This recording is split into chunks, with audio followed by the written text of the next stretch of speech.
Shalom, shalom mga kababayan, mga kapatid. Isang pinagpalang araw ng Lunes. Yes, correct. It's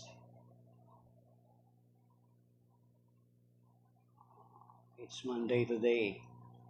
At ginugunita or pinagdiriwang ng ating buong simbahan ang solemnity of the Immaculate Conception. So, it is different from the September 8. Ang September 8, we are celebrating the birth of the Blessed Virgin Mary, Mama Mary.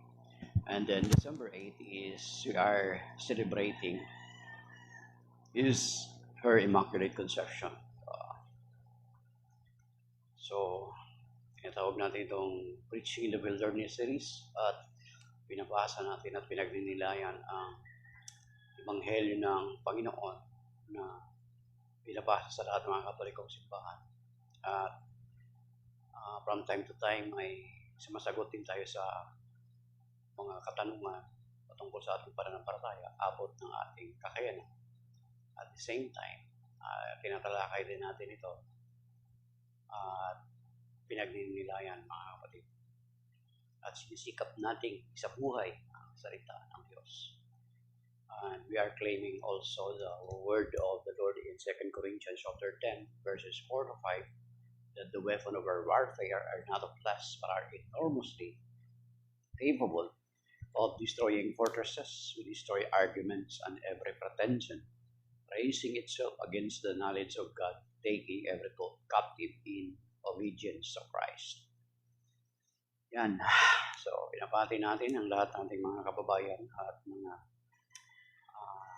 sumusuporta lagi dito sa atin. May God bless you mga kapatid, maging yung mga sumisilip at dumadaan lamang. May God bless you. Yan din po yung mga sumusuporta sa atin sa Facebook. God bless you. Si Ate Neven Saramillas, Ate Neven, at iba pa natin mga kaibigan at mga kamag-anakan. So, shalom. And ngayon, tuloy na po tayo. Ayan yung background namin, I think doon namin yan kinuha na picture sa National Shrine of the Miraculous Medal dun sa Paranaque, mga kapatid. So, yan. Okay. So, the Gospel of today is taken from the Gospel according to St. Luke chapter 1, verses 26 to 38. Glory to you, Lord.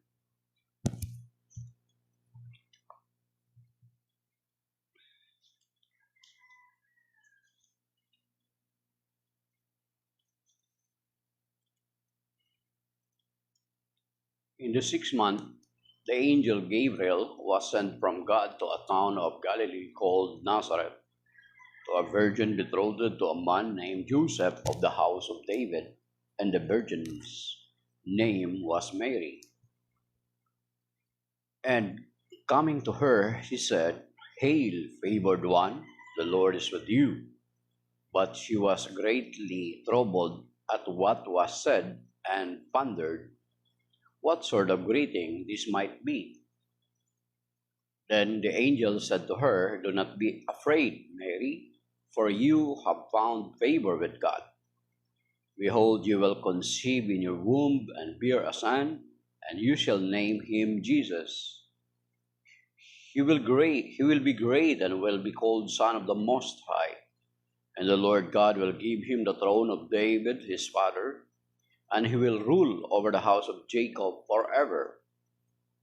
And of his kingdom there will be no end."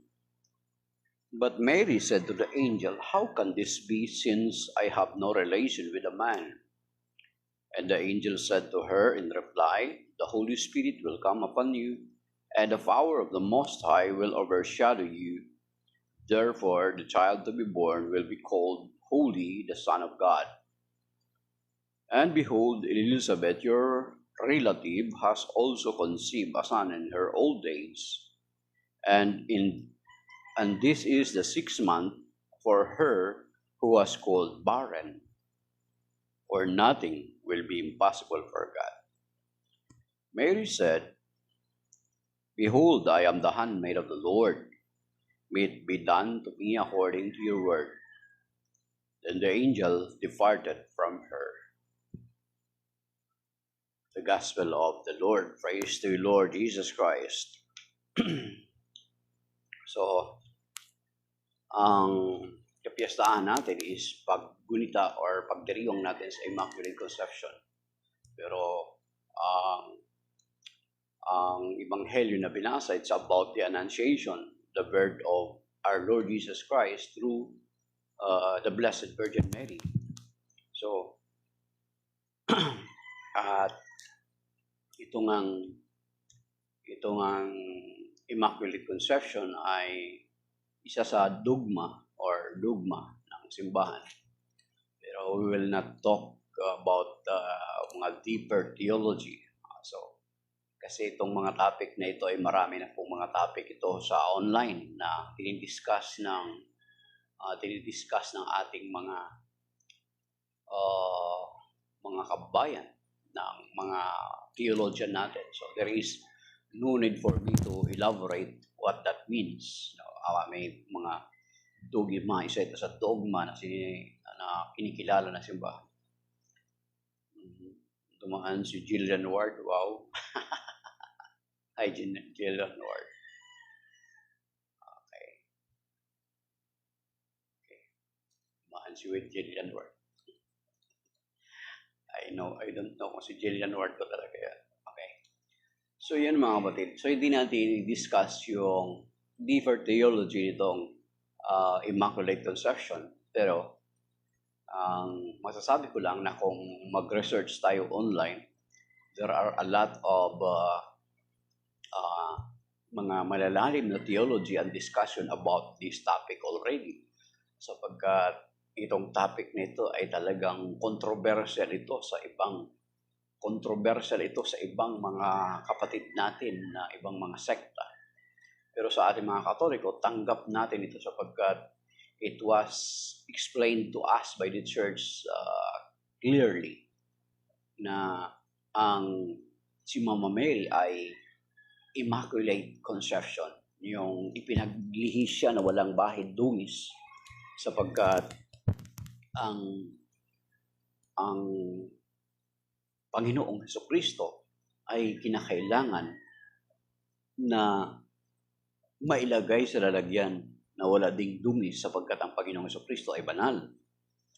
Diba? So, ibig sabihin na that is why na ang Immaculate Conception ay sinasabi ng simbahan na inihanda na si Mama Mary for this task, for this purpose. So, kasi hindi pwede na ilagay or papasok sa sinapupunan ni Mama Mary na ang paglalagyan ay marumi. That is why mayroon tinatawag na typology, the Ark of the Covenant. Diba? So, ang Ark of the Covenant ay yung pinagawa yun ay banal yung Ark of the Covenant. Malinis. Pure. That is why kung makababasa natin sa Old Testament, merong humawak nun na hindi karapat-dapat ay namatay. Because yun ay napakabanal. At alam natin na yung typology na si Mama Mary, yung tinatawag na the new Ark of the Covenant. Sapagkat ang kanyang sinapupunan ay pinaglagyan or pinaglagakan ng ating Panginoong Jesucristo, which is the Word of God. The incarnate Word of God. At alam naman natin, yung typology niya na Old Ark of the Covenant is andun nilagay yung dalawang tapyas na bato, the Ten Commandments. So, di ba? Yung 10 utos ng Diyos, the Word of God, placed in it doon sa Ark of the Covenant na pinagawa kay Moses doon sa Exodus chapter 25, mga kapatid. At yung Ark niyon, na di ba yun yung lagi nila tuwing magta-travel sila along the wilderness bago sila dumating sa Promised Land, bago sila makapasok sa Promised Land, pasan-pasan nila yun, piloprocession nila yun, mga kapatid. Yung Ark of the Covenant. At sa New Testament, kahit doon sa Rosary, doon sa Litany of the Blessed Virgin Mary, nakikita natin doon, marinig natin doon, the new Ark of the Covenant. The Ark of the Covenant. Kasi si Mama Mary, ang Panginoon Kristo is the Word of God. Diba? The Ten Commandments is the Word of God. The law coming from God, the Word of God. Then later on, kung babasahin natin sa aklat ng Hebrew, pinaglagyan din yun ng, at the same time, yung Ark of the Covenant, nilagay din dun yung mana. Diba? Naglagay din sila dun ng mana. Then yung tungkod ni Moses na namulaklak. So alam naman natin na pagdating sa John chapter 6, mga kapatid, na ang Panginoon Kristo, pinakilala niya, sabi niya kung paano ang inyong mga magulang kumain ng mana sa ilan, ngunit namatay sila. Tapos sinasabi niya, I am the bread coming down from heaven. So, ang Panginoon Kristo, pinakilala niya that He is the manna of life, the bread of life. Doon sa John chapter 6 yan, mga kapatid. So therefore, makikita natin that the new Ark of the Covenant is the Blessed Virgin Mary. The Blessed Virgin Mary. So, since na banal ang Panginoon Kristo, mga kapatid, ay hindi pwede na ang paglalagyan sa Kanya ay isang marumi. Ang paliwanag ng simbahan, yes, of course, dito sa Magnificat, ito yung kino-quote ng mga separated brethren natin. Of course, ano din natin. Dito sa Magnificat, sa Luke chapter 1,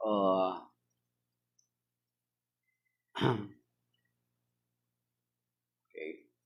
Yung sa Magnificat, dito sa Luke chapter 1, verse 47, sabi niya, sa verse 46 muna, and Mary said, after na ito ng salutation ni Saint Elizabeth. So verse 46, and Mary said, my soul proclaims the greatness of the Lord. My spirit rejoices in God, my Savior. So, nung sinabi daw ni Mama Mary ito, dito sa Magnificat niya, dito sa after the salutation of the Blessed, of Saint Elizabeth, na noong sinabi ni Saint Elizabeth, diba, sa verse 43, who am I that the mother of my Adonai come to me? So nagtatalon si Saint John sa sinapupunan ni Saint Elizabeth na 6 months na during those times. That is why napuspos ng Espiritu Santo si Mama Mary at nagsasayaw siya sa kagalakan. Ang puso ko'y nagpupuri sa Panginoon, sa Diyos na aking tagapagligtas. Nung sinabi daw ni Mama Mary na tagapagligtas, therefore, si Mama Mary, hindi siya immaculate. May kasalanan siya. Because she needs a Savior. Okay? Yan yung sabi ng mga separated brethren natin. Kasi mismo daw, si Mama Mary, kinikilala niya that she needs, that He has a Savior. Of course. God has saved her. Yan yung paliwanag ng simbahan. Of course, iniligtas siya ng Panginoon. Parang, ganito daw yun mga kapatid, di ba? Ito yung narinig ko dati na paliwanag. Of course, yung mga slightly dinidiscuss na natin yung about Immaculate Conception. Kasi may deeper theology ito. Pero ito yung narinig ko. Which I agree. Parang halimbawa, ganito. Naglalakad ka, may malalim na butas.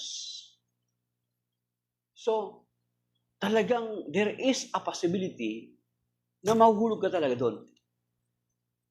Pero prior ka pa mahulog doon, ay na-prevent ka na. Na-prevent ka na from falling in that pit. Ganun daw po ang pagkakahulugan ng Immaculate Conception. Prior pa man siya maisilang, she was already preferred na maging malinis. Kasi hindi pwede na si Mama Mary magiging marumi sapagkat hindi pwede ilagay sa kanya ang Panginoon Kristo na banal na at walang kasalanan. Or else, makontaminate siya.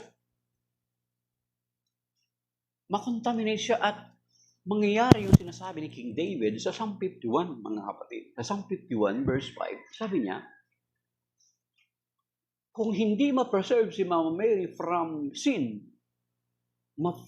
na purify siya ahead of time, ang mangyayari, makukontaminate ang Panginoon Kristo. Kasi ang nakalagay dito, kasi mga magkakataong tao siya, gagamitin ang sinapupunan ni Mama Mary na maging paglagakan sa kanya sa loob ng 9 na buwan. Ito sa Psalm 51 verse 5, sabi niya.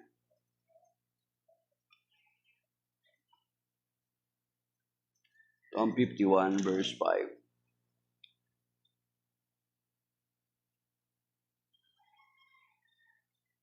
Verse 7 dito sa New American Bible. Psalm 51 verse 7. Sabi dito, true, I was born guilty, a sinner, even as my mother conceived me. Ito yung sinabi ni King David noong sinabihan siya ng Nathan nang nagkasala siya against kay Bathsheba at kay Urias.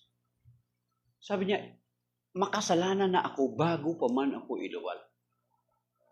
So, ganun ang mangyayari sa Panginoong Kristo. Makukontaminate siya kung si Mama Mary hindi siya inihanda na maging Immaculate Conception. Kasi dumaan ang Panginoon ng proper process na kailangan niya magkatawang tao. So kung marumi si Mama Mary, of course, makukontaminate ang Panginoong Kristo. So therefore, there is a need that the Blessed Virgin Mary be prepared for this task, for this mission. That is why the Church, kinikilala nila yung dogma na ito. Not for the Blessed Virgin Mary to be exalted, but as a preparation for our Lord Jesus Christ. Yung ginawa na Ark of the Covenant ni na Moses doon sa Exodus chapter 25, mga hindi ba pure na mga kahoy na ginamit, di ba? Pure na ginto, may pure na ginto, mga malilinis na kahoy. Nagawa ba sila ng Ark of the Covenant na kahoy na may sakit? Of course not. Kaya there is a need for them to prepare. Kailangan kung gagawa ka ng Ark of the Covenant para sa Panginoon, it must be pure. Wala siyang sakit na bukbuk or kinain ng anay. Di ba? So kinakailangan malinis yung Ark of the Covenant na ginawa nila doon sa Exodus chapter 25. The same with our Blessed Virgin Mary.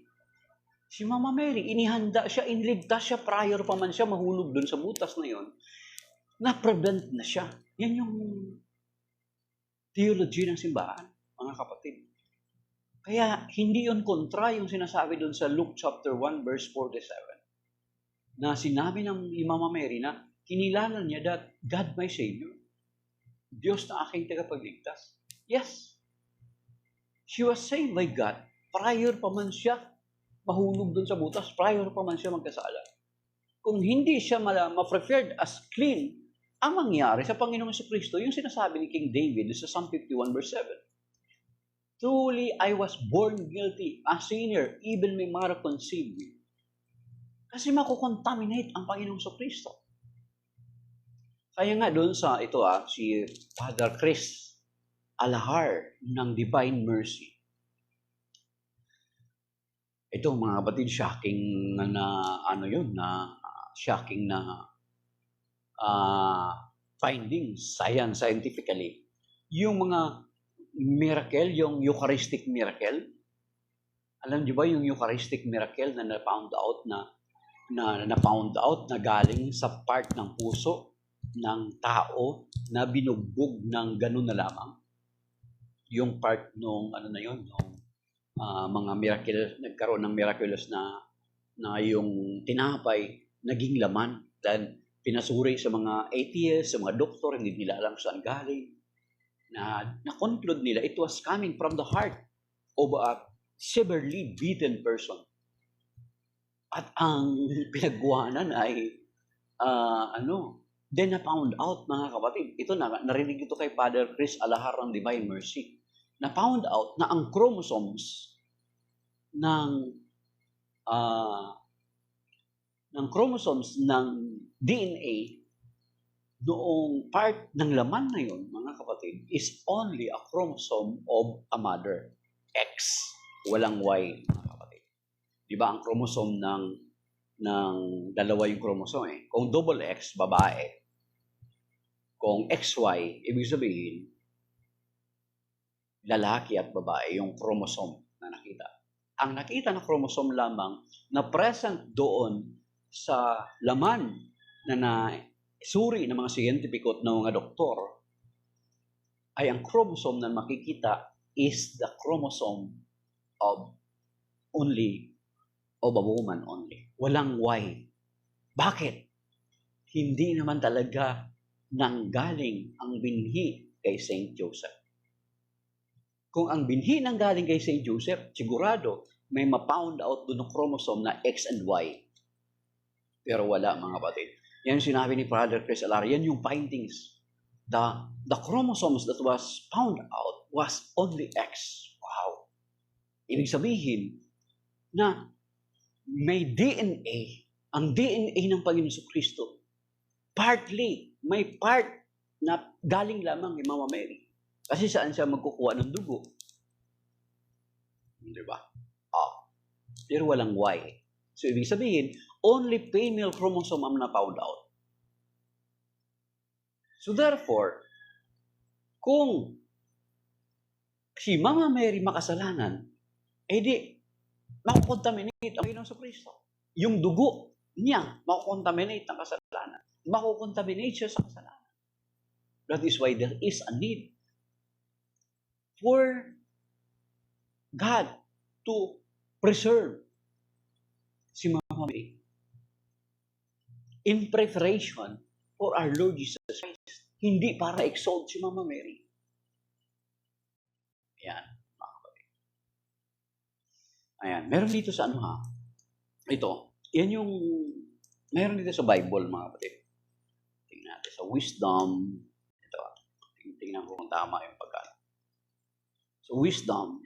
Okay, hanapin ko muna, mga kapatid.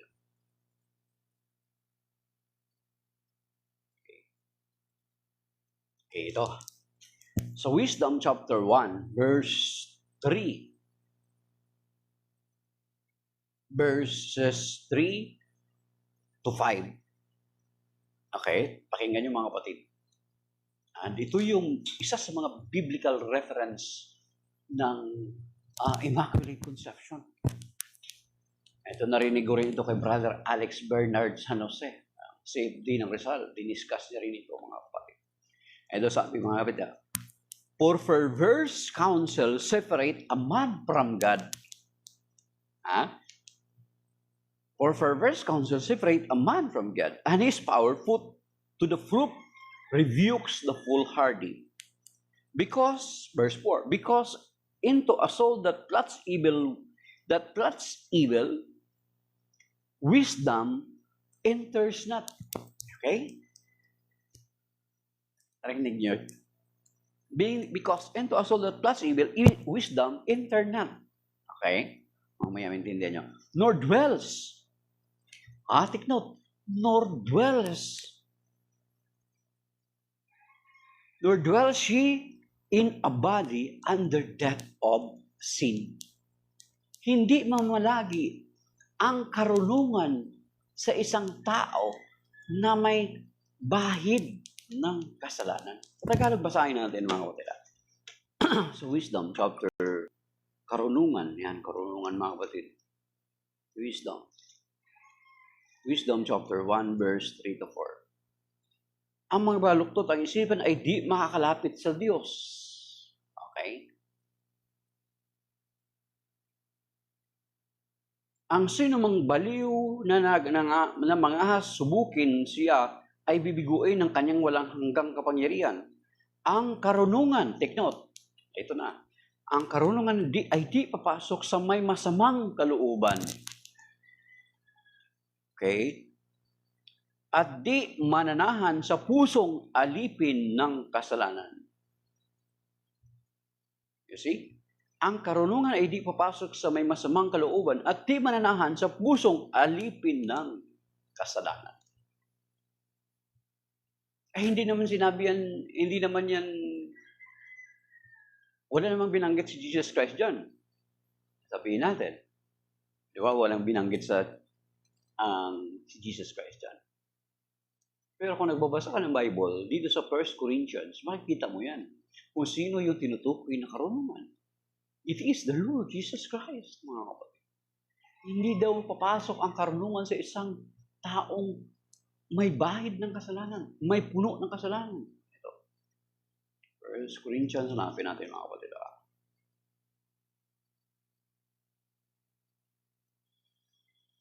Okay.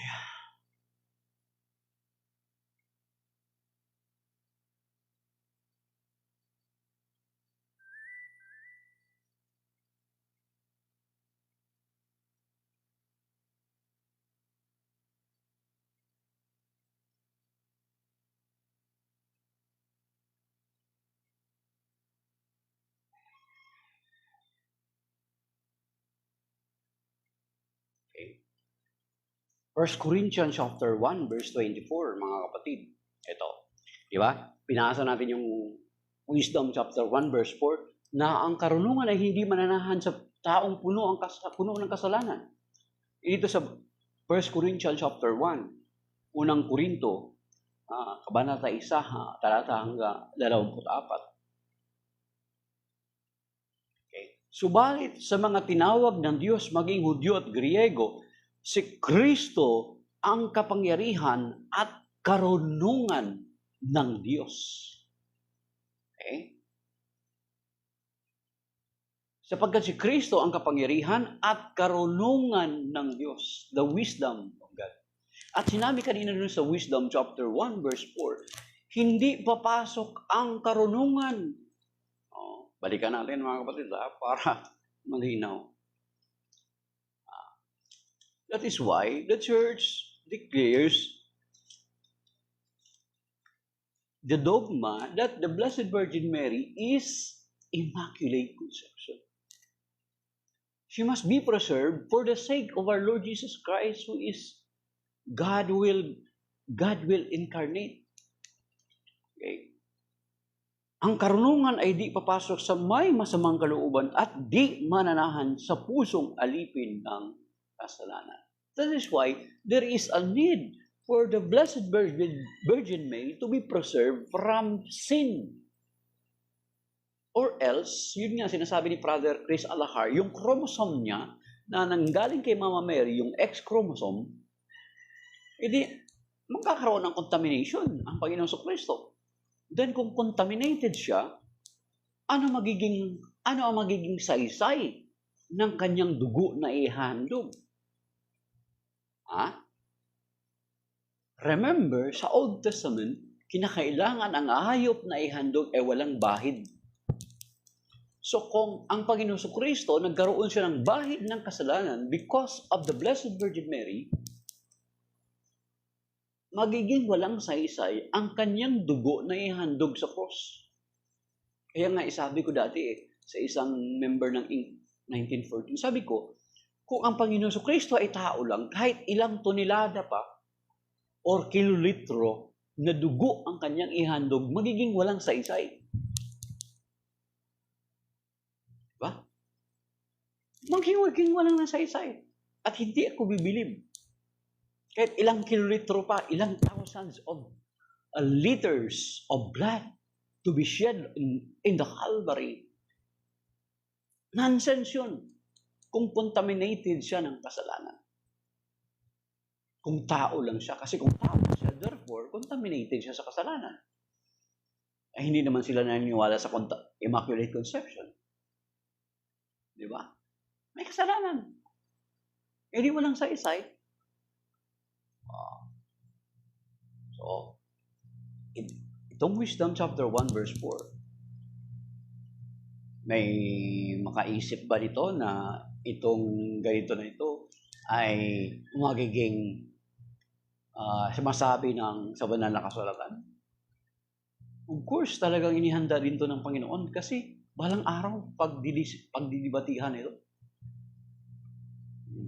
Immaculate Conception. Kasi kailangan ihanda si Mama Mary for the sake of our Lord Jesus Christ.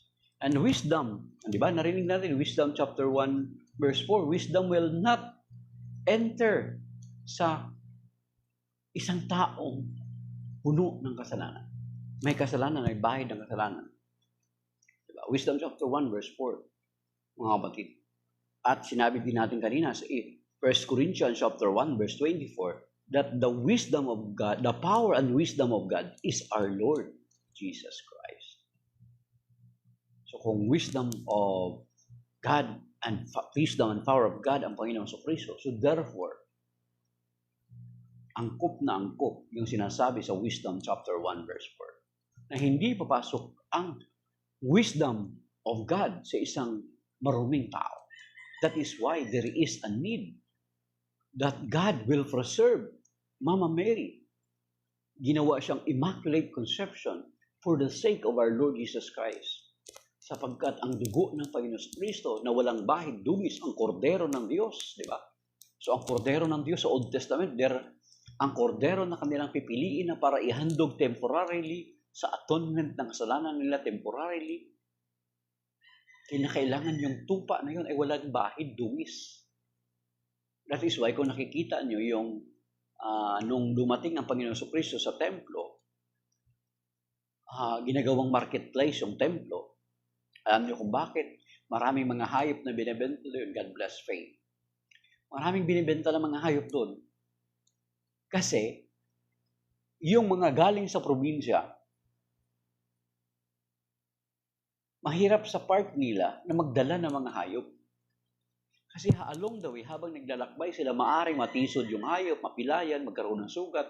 Pagdating sa templo, i-qualify ng mga tao, ng mga taga-templo, ng mga eskriba at mga paraseyo, i-qualify yun kung yung hayop mo ba na dala-dala na handog ay walang bahid dungis, walang sugat, walang pilay, or whatsoever, hindi makukwalify. Sayang lang yung effort nila. Nagdala sila ng hayop coming from their provinces sa mga lugar na malayo.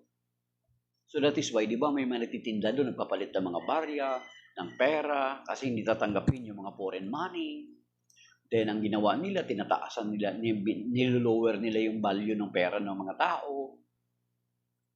Yung money changer, tapos yung mga hayop na nagtitinda ng mga hayop doon. Kasi kinakailangan, doon na sila bibili na lang ng hayop. Kasi kung baka dadalhin nila yung hayop coming from their place at pagdating doon, i-qualify na yung kanilang mga handog, hindi makakapasa, hindi sayang lang yung effort nila. Eh, di ba, pinagtataob ng Panginoon Kristo. Yun. There is a need na ang ihahandog dapat walang bahid dungis. So kung ang Panginoon Kristo may bahid dungis dahil sapagkat siya ay kordero ng Diyos, nabahiran siya, dahilan kay Mama Mary, kasi ang chromosomes na manggagaling kay Mama Mary, yung sinabi ni Paragar Chris Alahar, scientifically na na-find out doon sa bread na nag-transubstantiate into the real flesh of the Lord Jesus Christ and blood, nagkaroon ng real flesh and real blood. Nung ma-found out ang chromosome doon, hindi XY, kundi X chromosome lang, ang galing kay Mama Mary lang. So kung may Y chromosome, ibig sabihin, ang Panginoon Kristo maaring, sabihin isa ni si Joseph, pero X chromosome lang. Ang chromosomes natin, XY daw. Ano yan daw mga kapatid? May matatagpuan dyan na may chromosome ng lalaki kasi yung magulang, mayroon tayong magulang. So, ang Panginoong Kristo, ang chromosome na na-found out doon sa transubstantiate or naging flesh na laman na tinapay ng Eucharistic miracle, na-found out na isa lang ang chromosome, a female chromosome. Ibig sabihin, galing lamang kay Mama Mary. Walang male chromosome. So, you see? Di ba? So, that is why, itong biblical proof na ito, paano, ito, ewan ko sa inyo. Tatanggihan nyo pa yan eh. Kasi natural, tatanggihan pa rin to ng mga separated brethren natin. Lalo na yung mga pastor. Sapagkat kung tatanggapin nila ito, wala nang rason para maging protestante po sila. Balik na sila sa Catholic Church. Kasi itong Immaculate Conception, tinututulan nila ito. But the Bible clearly says in Wisdom chapter 1 verse 4 na ang kasalanan, ang karunungan ay hindi papasok sa taong may kasalanan. And then, kinilala na ang wisdom and the power of God is our Lord Jesus Christ sa 1 Corinthians chapter 1 verse 24. So therefore, totoo yung pinanghahawakan natin ng mga Katoliko that indeed, the Blessed Virgin Mary is Immaculate Conception. Immaculada Conception, O Mary, conceived without sin, pray for us who have recourse to Thee. Hallelujah. Praise the Lord. Okay. Genji Yakusa. So yun mga kapatid. Sorry kung late ka, Genji. Hindi ko na ulitin ng beses ko na rin inulit. Okay. So yun mga kapatid. And maybe that is by now. Hindi na natin diniscuss yung Ebanghelyo, but we discuss a little bit about the Immaculate Conception. At alam nyo ba na itong mga kapatid, itong mga dogmas about the Blessed Virgin Mary ay isa sa mga dogma na mahirap tanggapin ng mga separated brother natin. Pero makikita natin na ang marami na ngayong mga separated brethren tayo ng mga matataas na degree na pinag-aralan ng mga pastor, mga theologian, and even Bible scholar, mga Protestant Bible scholar that converted already to the Catholic Church. So it means they accepted or tinanggap nila, they accepted the dogma about the Immaculate Conception. Okay. So yun mga kapatid. They accepted the dogma of the Immaculate Conception. Kasi it is very hard for them to convert. Then, yung doktrina ng simbahang Katoliko, hindi nila matanggap. Diba? Ibig sabihin, natanggap nila. Kasi, kung susuriin mo lang, yun nga, nakita natin kanina, Wisdom chapter 1 verse 4, and then 1 Corinthians chapter 1 verse 24. Pinapatunayan na ang Panginoong Kristo, hindi siya pwede, He will not dwell sa isang lugar na marumi. Diba? Ayun na nga, pinuha na natin kanina. We discussed that already.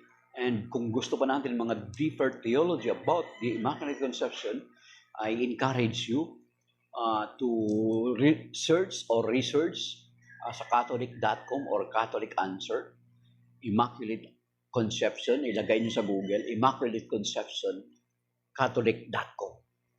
Yung sa Catholic.com or Catholic Answer, yan po yung website na pinapatakbo or minamanage ng almost lahat dyan, mga Catholic converts coming from different sect and denomination. Yan. Sila mismo magpapaliwanag. Maraming mga article dyan na makakatulong sa atin, mga kapatid. I-encourage ko kayo na i-research doon, mga kapatid. At tingnan na lang natin. Ito yung sinasabi. That is why na marami, sinasabi ko sa inyo, na marami na pong mga separated brethren natin na nag-convert sa Catholic Church. Ibig sabihin, tinatanggap na nila ng buo ang lahat ng itinuturo ng simbahan na totoo. Isa na dyan, si Scott Hahn, may doctorate degree na yan sa theology bago siya mag-convert, mga kapatid. Okay? Ngayon, author siya ng maraming libro, yung Rome Sweet Home. Kung gusto niyo maghanap ng kanyang libro, kung dito ka sa Pilipinas, dito ka sa Manila, pumunta ka sa Green Hills dyan sa Tutus Toos. I-search niyo sa bookstore, Tutus Toos. At yung bagong book or Bible na nagawa ni Scott Hahn, that was pinaghirapan nila almost 20 years, yung tinatawag na Ignatius Catholic Study Bible. Yan, Ignatius Catholic Study Bible. Yan. Gusto ko yan bilhin. Do mahal sa ano daw sa ano daw po ang kapatid sa tawag dito sa Amazon, kung orderin mo 4,500 daw, free shipping na raw yun. Pero about mga 2 weeks darating. Pero kung sa St. Paul daw, mga 5,000 mahigit. Yan Ignatius Catholic Study Bible. Yan, produkto ni na Scott yan, na may doctoral degree na yan bago na convert sa Catholic Church. Tapos, marami pa siyang libro. Yun nga, tapos ang Ignatius Bible. Hanapin nyo Tutus Tuos sa Green Hills or sa Tutus Tuos sa Green Hills, owned by Henry C. na presidente ng Defensores Fidei, Philippines. Yan. Tapos or doon sa National Bookstore, pero sa St. Paul, mga kapatid, medyo mamahal nga daw, 5,000. Kung sa Lazada, may nakalagay minsan 7,000, 8,000 ang mahal. And then,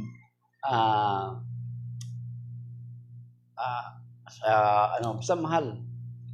So, kung pinagpala naman kayo, Pasko naman ngayon, isama nyo na ako. Bilhan nyo na rin ako. So, yun yung pangarap ko, mga kapatid, ng Bible bin.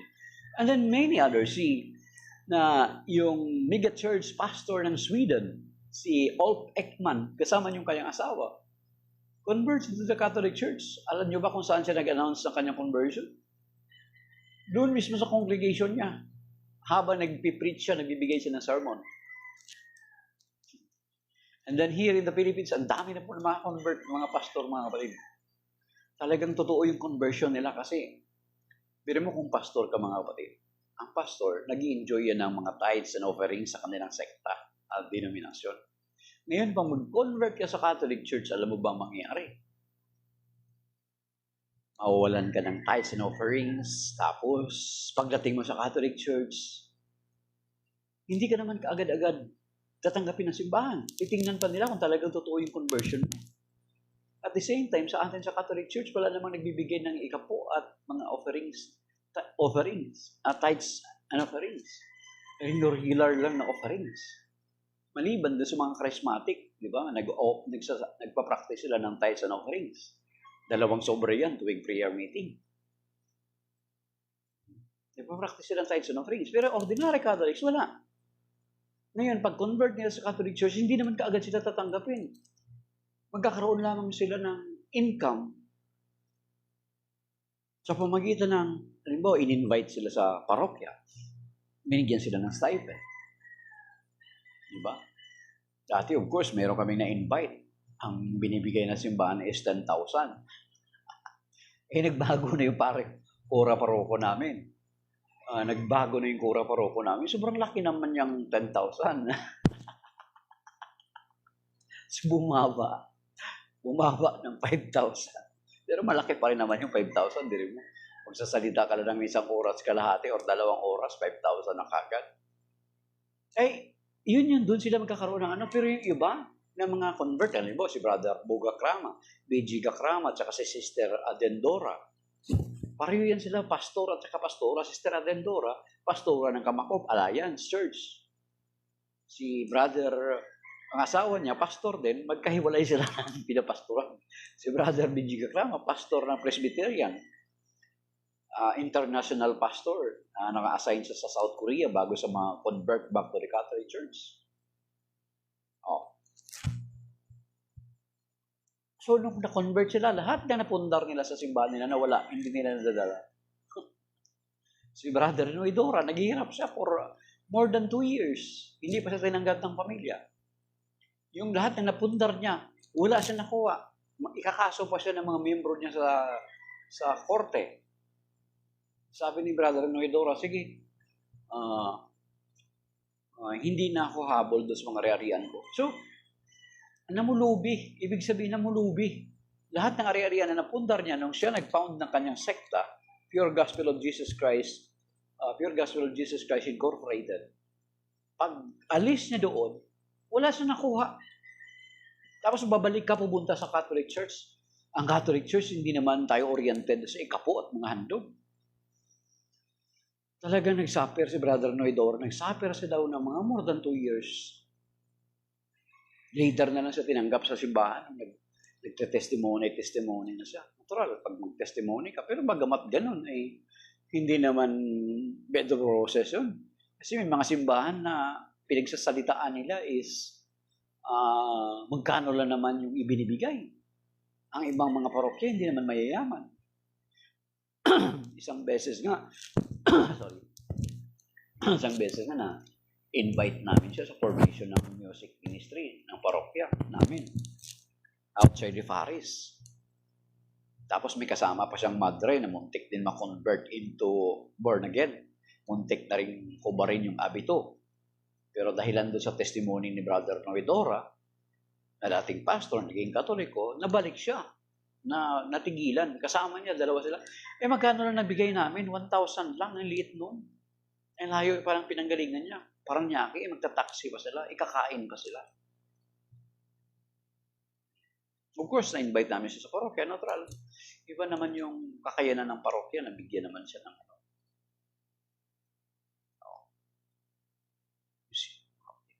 Ganun.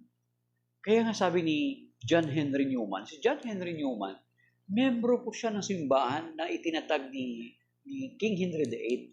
Si King Henry VIII, siya yung founder ng Anglican Church. Yan tinawag ngayon sa Church of England. Diba? Kung yung mga monarch ng England, si King Philip niya, si Queen Elizabeth, doon sila manunumpa, doon sa sa Church of England, parang Catholic na Catholic ang dating, di ba?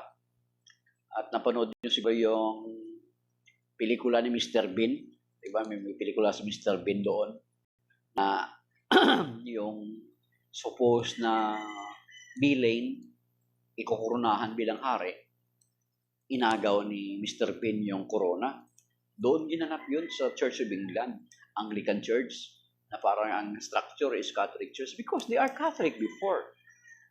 Si King Henry VIII, nagpaalam siya sa Pope na i-divorce niya yung kanyang asawa niya kasi wala siyang, sa pagkakalam ko, wala siyang anak. Natural, alam naman natin, kinakailangan nila ng tagapagmana for the crown, for the sake of the crown.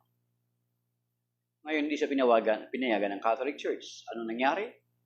Humiwalay sa Catholic Church at itinatag niya ang Anglican Church. At pagkatapos doon, pinersecute niya ang lahat ng mga Katoliko doon sa England. At yung pati si St. Thomas More na kanyang statement, hindi sumunod sa yapak niya. Hindi siya sumunod sa kay King Henry VIII. Bago pugutan ng ulo si St. Thomas More, ang sabi niya, I am good king servant, but God first. So mas pinili ni King St. Thomas More na mapapugutan ni King Henry VIII kaysa sumunod siya sa pagprotesta or sa paghiwalay ni King Henry VIII sa Catholic Church. So tinanggap ni St. Thomas More yung kamatayan. I am a good king servant. Sabi niya, kinilala niya na mabuti siyang lingkod ni King Henry VIII. Pero ang Diyos muna. So mas pinili niya ang mamatay kaysa sumunod siya sa mali na ginawa ni King Henry VIII. At yung si Saint Cardinal John Henry Newman, he is a cardinal of the Anglican Church. He wanted that their church be like of the early church. Yun yung naghangad si Saint John Henry Newman, Cardinal John Henry Newman. Yun yung hangarin niya. Ngayon na si Saint Cardinal John Henry Newman, na-consider siya na isa na raw siya ngayong Doctor of the Church, mga kapatid. Dati 37 lang daw yun yung kinikilalang Doctor of the Church. Ngayon pang 38 yata siya kung hindi ako nagkamali. I-search nyo. Alam mo, sinabi, nung nag-research si John Henry Newman, Cardinal John Henry Newman, na Anglican pa sa noon, research siya ng mga history ng mga early church father, mga early documents. At sinabi niya, na-conclude niya, sabi niya, to be deep in history is to cease being a Protestant. Hallelujah. Nag-convert siya sa Catholic Church. And ngayon, kinilala siya na doctor of the church. At the same time, he became a saint. Kung alam mo, tapos ngayon, kung Anglican ka at alam mo yung kasaysayan ng simbahan mo, bakit ka mananatili dyan? Out of lust. Kaya humiwalay si King Henry VIII because of power and lust. Masakit na salita, di ba? Then, itong IFI natin dito sa, alam niyo yung IFI natin dito sa sa Pilipinas, yung nag-separate din sa atin, kay Gregorio Aglipay, Aglipayan Church. Alam niyo ba? Nakipag-collab sila dyan sa Anglican. Yung mga Anglican ngayon, marami nang ko-convert sa Catholic Church, hindi na nila matanggap yung theology ng Anglican. Nakipag-collab daw itong AFI natin doon sa Anglican Church. Kaya nga, yung Anglican, meron na silang mga mari. Dito sa atin, yung mga AFI, may mga mari na rin. Hindi lang pari. May mari na rin. Tawag ko mari. Kasi kapag lalaki, pari. Pag babae, mari. Di ba, nakipag-collab sila doon. Ngayon, kung alam mo yung kasaysayan ng simbahan, dapat matuto tayong manindigan katulad ng St. Thomas More. Hindi natin hangarin yung pain, hindi natin hangarin yung power. Diba?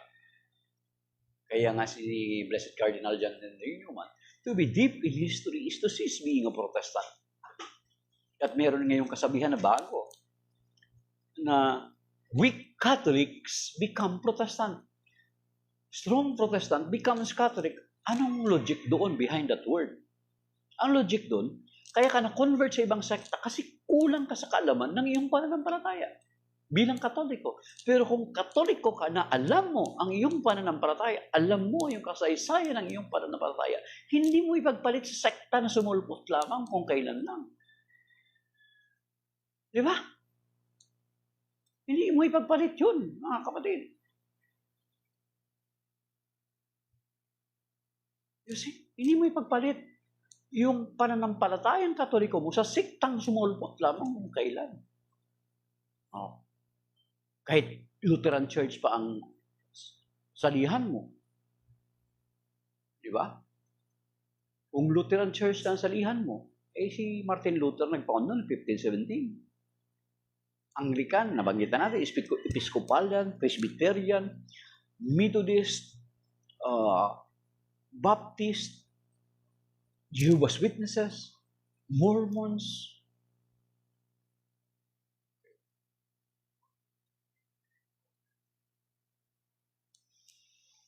Kidlat Army.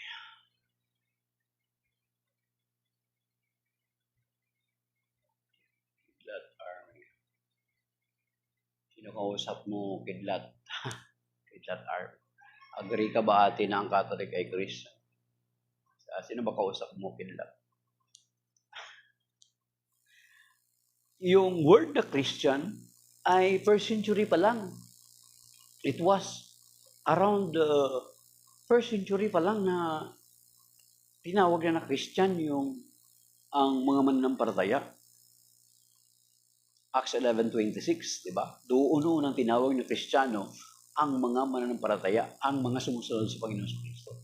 And in that period of first century, wala pa pong mga separated brethren tayo. Wala pa mga protestante, wala pang mga evangelicals. The church that exists in that period of time is the Catholic Church for the first 1,000 years.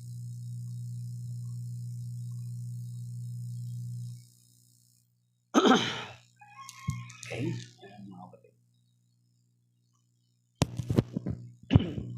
For a while.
Sure lang yan. Hindi ko magalaw yung iba.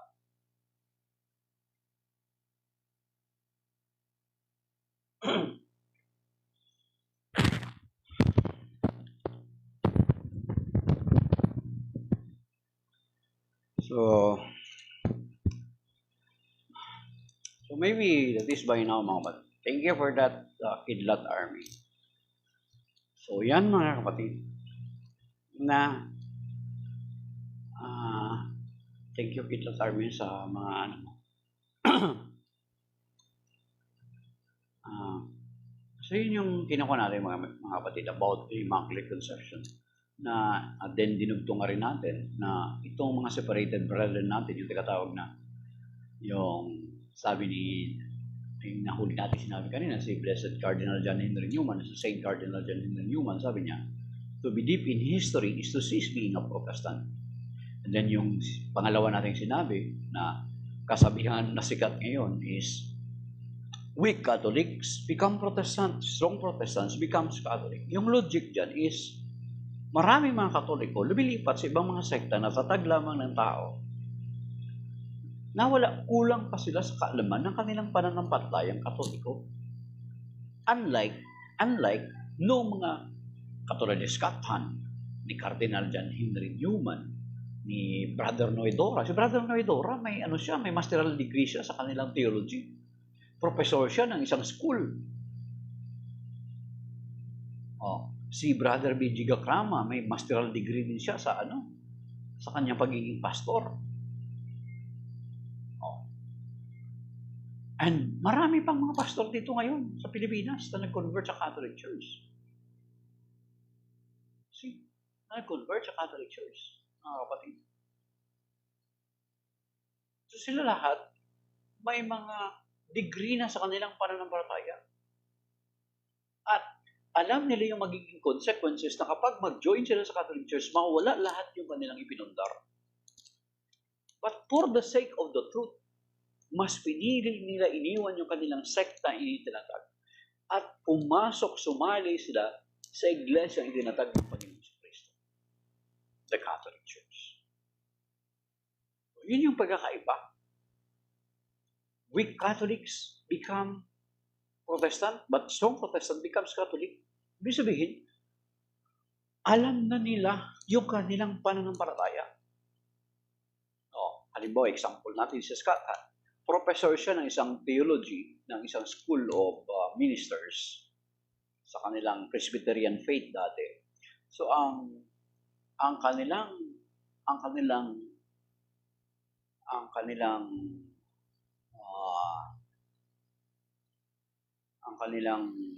pinag-uusapan is the Gospel of John. So hinihimay-himay nila chapter 1 hanggang chapter 2, chapter 3, pagkatapos ng chapter 4 and 5. And then, dumating sa chapter 6. Professor siya ng theology. Ibig sabihin, pagdating sa chapter 6, hindi niya na kayang ipangaral. Sapagkat kung ipangaral niya, talagang lumalabas na totoo ang pananampalatayang Katoliko. Tapos nagkapagturo ko siya. Nag-resign siya sa school na yun. Then, according to him, doon na siya nagsimula na pag-aralan ang pananampalatayang Katoliko. Kaya palihim siya, nakapag-break time daw, palihim siya, may isang basement doon, may chapel, ng 12 o'clock yata. Umattend siya, doon siya sa likod nakaupo. And since alam niya he is very familiar sa lahat ng mga passage sa Bible, from the start up to the end of the Mass, na sabi niya, it came all from the Bible. Lahat na sinasabi at mga gesture doon, sabi niya, it came from the Bible. Yun yung conclusion niya. Nagulat siya na protestante pa siya, nag-investigate siya. Diba? So, yun yung weak Catholics become Protestant, strong Protestant becomes Protestant. Kaya ka naging Protestante, iniwan mo yung pananampalataya mong Katoliko kasi hindi mo alam. Pero yung mga protestante na alam na nila yung Biblia, alam na nila yung kanilang pananampalataya, iniwan nila yung kanilang pananampalataya at pumasok sa Catholic Church. For the sake of truth. Not for this anymore. Kasi kung for this yung kanilang habol, ay dapat manatili ka, sabi nga ni Brother Noedora, sabi niya, yung mga tao na practical, mas gusto magpastor kaysa magpari.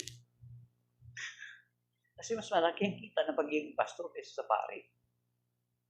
Kung paris priest ka, allowance lang ibibigay sa iyo. tapos yung mga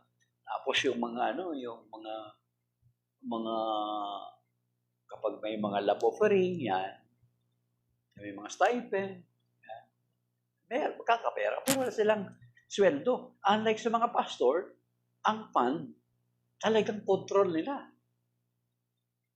Meron silang tinatawag na ikapo. Meron silang love offering. Ay, may nakita pa ako isang pastor dito sa TikTok. Ang daming box, iba-iba. Mga 4 yata yun. Nakalagay.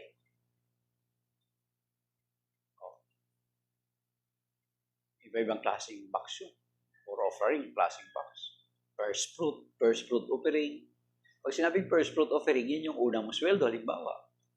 Ang iba dyan, pag first fruit, lahat binibigay. Halimbawa, unang sweldo mo, 20,000. Unang sweldo mo sa bagong trabaho. Binibigay na yun, first fruit offering, mga kapatid. Sa Catholic Church, dito sa amin, bishop namin, sa diocese namin. Sabi niya, kapag magbisa kayo sa patay, huwag na kayong tumanggap ng binibigay sa inyo. Pinagsabihan niyo yung mga pare niya sa sakop diocese namin. Huwag na kayo tumanggap ng Tapos kung magmisa sila sa mga parokya, magkano lang yun? May limit yung stipend. Magkano lang yung stipend, mga kapatid.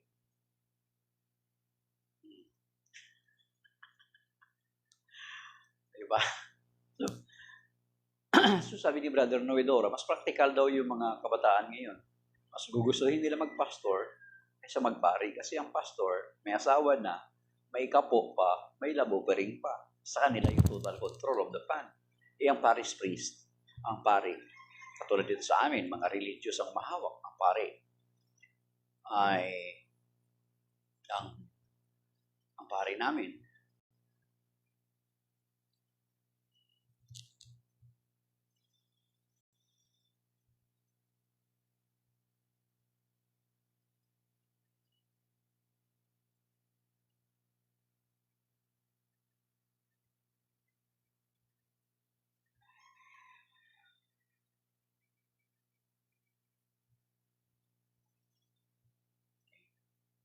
Karoon ng puzzle. Lumabas na yung puzzle. So, ang pari namin, kung parish priest ka, hindi ikaw may nasa bangko yung pondo. At ma-withdraw lang yun. Sa pangangailangan ng simbahan. At yung pangangailangan ng simbahan na yun, ina-audit pa kami ng diocese. So, hindi pwede waldasin ng parish priest yung pondo ng parokya. Hindi siya basta-basta magpalabas ng pondo na walang justification. Kasi pag inaudit ng diocese at malaman ng diocese na winawaldas ang pari, yung pondo, tanggal siya. Tatanggalin siya ng obispo, mga kapatid.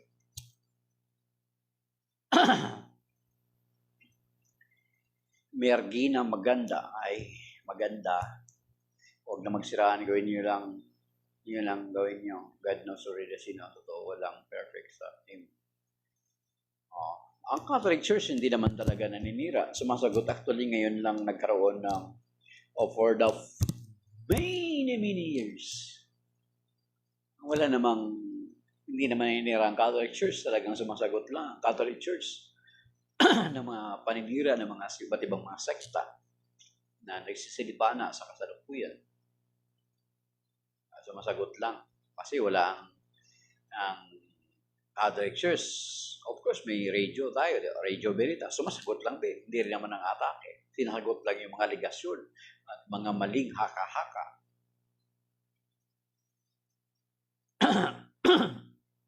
Okay? So, maybe that is by now, mga kapatid. Holiday of obligation ngayon, let us find time to go to Mass. Kung ano yung bakanting oras natin mamaya, check natin doon sa mga malalapit na parokya sa atin kung ano yung oras ng banal na misa. So, isang maligayang kapiyastahan ng Immaculate Conception, Immaculada Conception. O Mary, conceived without sin, pray for us. We who have recourse to thee. Amen. So, shalom mga kapatid, that is by now. Thank you and God bless dun sa mga nakisalamuha sa atin, yung mga nag-tap ng screen and then yung mga nag-likes, 1.3 likes at yung mga nag-follow at mga nag-comment at nakisa sa atin sa araw nito. Maging yung hindi man nag-tap ng screen ay pero andon na nakinig or nakisa sa atin. May God bless us. Pati kanina si Jillian Ward, dumaan, hindi ko lang alam kung totoong account ni Jillian Ward. So maybe that is by now, Mabit. Shalom, may God bless us and keep us safe and sound sa araw. Itasama tayo ng Panginoon sa mga bigat na pagsubok, sa mga malulubang karamdaman, sa stroke, sa cancer, sa kidney failure, sa cardiac arrest, sa anumang sakit at mga disgrasya. Through the intercession of our Blessed Virgin Mary, O Mary, conceived without sin, pray for us who have recourse to thee. Amen. Shalom. Shining hope, my dear brothers.